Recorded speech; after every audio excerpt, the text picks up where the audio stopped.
Shalom, selamat pagi. Tuhan Yesus memberkati kita semua. Salam perkenanan Tuhan. Kita masih terus belajar dan tentu doa dan harapan saya kita benar-benar bisa fokus, tidak teralihkan oleh apapun untuk terus mengejar dan mengejar hidup di dalam perkenanan Tuhan. Ketika kita berkenan kepada Tuhan, ada favor, ada anugerah, ada keberuntungan, ada penyertaan Tuhan yang akan menolong kita menghadapi berbagai hal, menolong kita untuk keluar, dan selalu ada jalan-jalan yang disingkapkan. Karena jalan-jalan kita manusia, Alkitab menceritakan bahwa jalan-jalan kita itu seperti berkelok-kelok, berlobang-lobang, berliku-liku, bergunung-gunung. Dan hanya hikmat Tuhan, anugerah Tuhan, kemurahan Tuhan, perkenanan Tuhan membuat kita bisa melewati semuanya, sehingga jalan Tuhan tersedia bagi kita. Karena itu Bapak Ibu, kita akan kembali belajar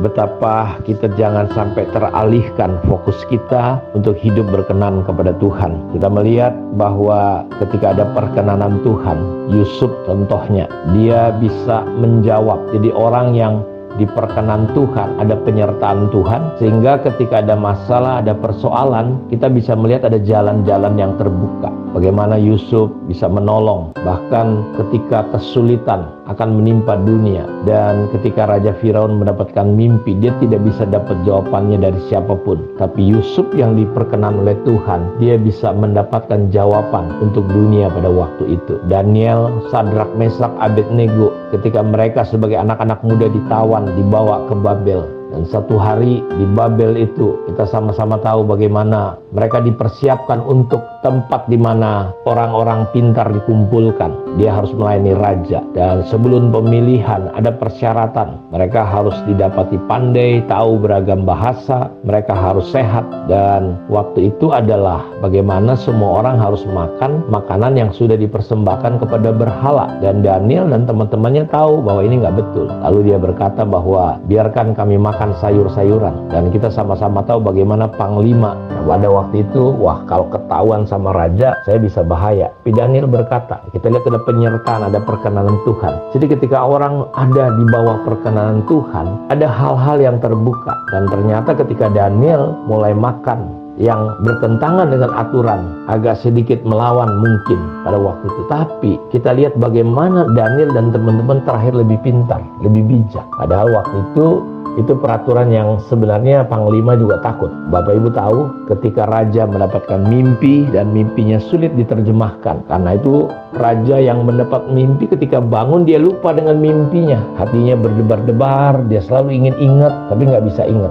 Dia mau coba melupakan, nggak bisa. Teringat-ingat mimpi apa? Dikumpulkanlah orang-orang bijak, orang-orang pintar. Kita melihat bahwa dunia ini membutuhkan jawaban Tuhan. Ada banyak orang, khususnya hari ini kita sedang hidup pada satu keadaan di mana situasi-situasi mendidik anak, kondisi anak-anak remaja, kondisi rumah tangga, kondisi kejahatan seksual, dan ini semua butuh jawaban. Pemerintah bingung, sama seperti Nebukadnezar. Apa ini? Dan Bapak Ibu tahu, dikumpulkan semua orang pintar. Dan ketika orang-orang pintar di Babel, orang-orang bijak dikumpulkan, mereka bertanya, Tuhan silakan, Raja silakan kasih tahu, kami akan menafsirkan mimpi Raja. Tapi saudara, Raja Nebukadnezar berkata, kalian ini jangan mengulur-ulur waktu saya. Kalau kalian nggak bisa jawab, kalian semua sekeluarganya akan dibunuh. Ya, tapi kalau kalian bisa berhasil, Raja berkata akan diberi hadiah yang banyak. Dan tidak ada satupun yang bisa menafsirkan mimpi raja. Dan waktu itu semua orang-orang bijak di negeri itu terancam akan dibunuh. Saya percaya bahwa dunia sedang terancam bagaimana iblis berusaha membunuh, masuk dalam kekekalan, kebinasaan lewat berbagai aspek kehidupan masyarakat kita. Dan terkadang disinilah Tuhan ingin pakai kita. Tuhan ingin kita menjadi jawaban. Dan ketika situasi itu terjadi, Daniel dan teman-temannya mulai doa. Ketika mereka berdoa, Daniel bisa disingkapkan, Daniel bisa mengerti apa yang menjadi persoalan dan apa yang menjadi mimpi raja itu. Ternyata Daniel mulai berkata, Raja, engkau ternyata bermimpi melihat sebuah patung yang besar. Kepalanya terbuat dari emas, tubuhnya, lehernya terbuat dari perak, lalu turun ke bawah dari besi tembaga dan campur dengan tanah. Dan Kepala itu bicara tentang raja itu sendiri dengan segala kemegahan kerajaannya. Dan Daniel bisa melihat bahwa apa yang dimimpikan oleh Raja Nebukadnezar itu cerita juga tentang kedatangan Tuhan kali kedua. Karena dia melihat ada sebuah batu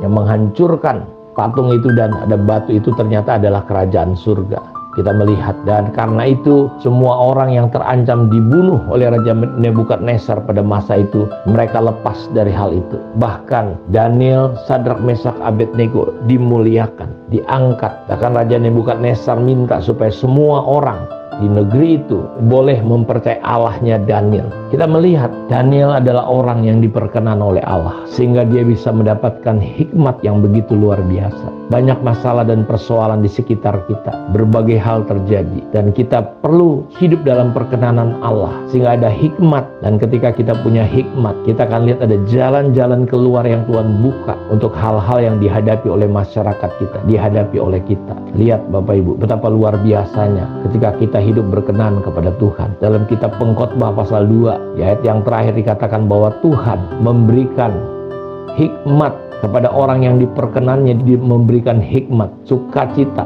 kegembiraan. Bahkan orang-orang fasik disuruh mengumpulkan harta benda, dan itu diberikan kepada siapa? Kepada orang-orang yang berkenan kepada Allah. Saya mempercayai bahwa ke depan ketika kita menghidupi, ketika kita mempercayai kebenaran firman Tuhan tentang perkenanan Tuhan ini, kita akan melihat ada kelimpahan secara roh, ada kelimpahan secara pikiran, perasaan, mental kita, jiwa kita, ada kelimpahan kesehatan yang luar biasa, panjang umur untuk lahiriah kita, tubuh kita, bahkan ekonomi kita, dan semuanya cuma satu tujuannya, perkenanan Tuhan. Tujuannya supaya di sana Tuhan dinyatakan, ada jalan keluar Tuhan yang Tuhan berikan kepada orang-orang di sekitar kita. Karena itu saya tetap mendorong Bapak Ibu untuk kita mulai semangat, fokus kepada perkenanan Tuhan.